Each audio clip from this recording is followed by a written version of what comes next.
Today I will be ranking the 4 theme parks at Walt Disney World.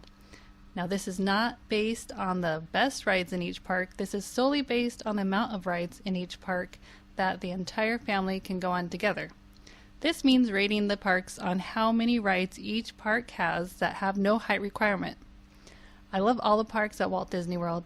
They are all wonderful and each park is unique. However, your experience at each park will be different based on what age group you're traveling with.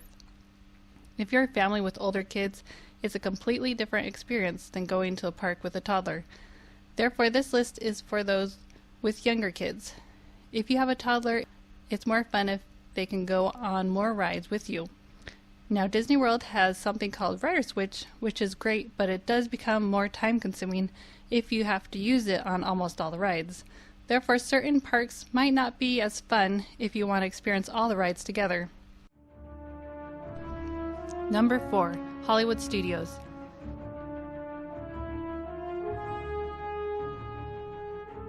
Hollywood Studios is a great park with really great rides and lands, such as Galaxy's Edge and Toy Story Land. However, with only 2 rides for any height, it lands on the bottom. The 2 rides are Toy Story Mania and Mickey and Minnie's Runaway Railway. Both of these rides are so much fun. Also, your toddler might be able to ride Alien Swirling Saucer. It has a height requirement of 32 inches, and although there are only 2 rides with no height requirement, Hollywood Studios does have plenty of shows to entertain your kids, such as Lightning McQueen's Racing Academy, Muppet Vision 3D, and for the first time in forever, a Frozen sing-along celebration. The first time I came to Hollywood Studios, I had a toddler with me, and it wasn't as much fun because I had to use Rider Switch for almost every ride. However, the next time I went, I had just the older kids, and they were tall enough to ride everything, and my experience was so different. I loved Hollywood Studios. So your experience can really change based on who you're with. Number 3. Disney's Animal Kingdom.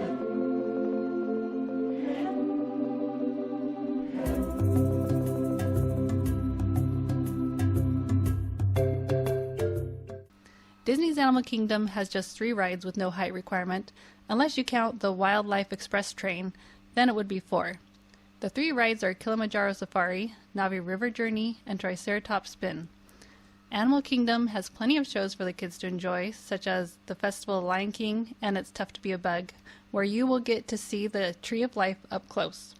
There's also a few walking trails like Gorilla Falls Exploration Trail, where you will see real animals. Animal Kingdom is really beautiful, and if your child loves animals, they will love it here. Number 2. Epcot.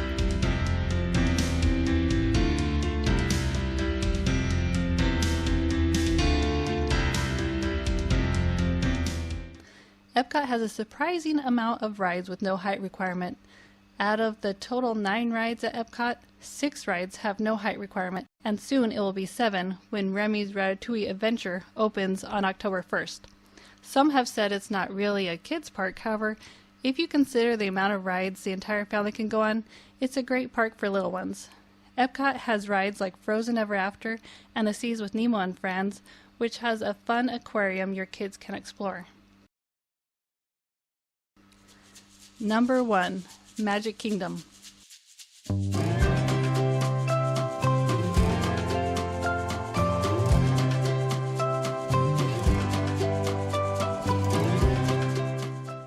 The Magic Kingdom has more rides than any of the other parks at Walt Disney World.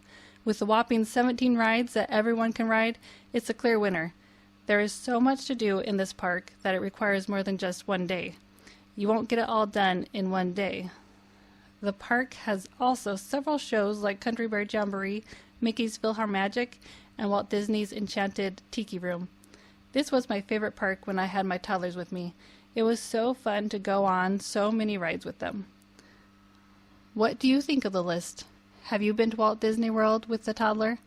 Leave a comment below. I'd love to hear your thoughts, and don't forget to like and subscribe for more content.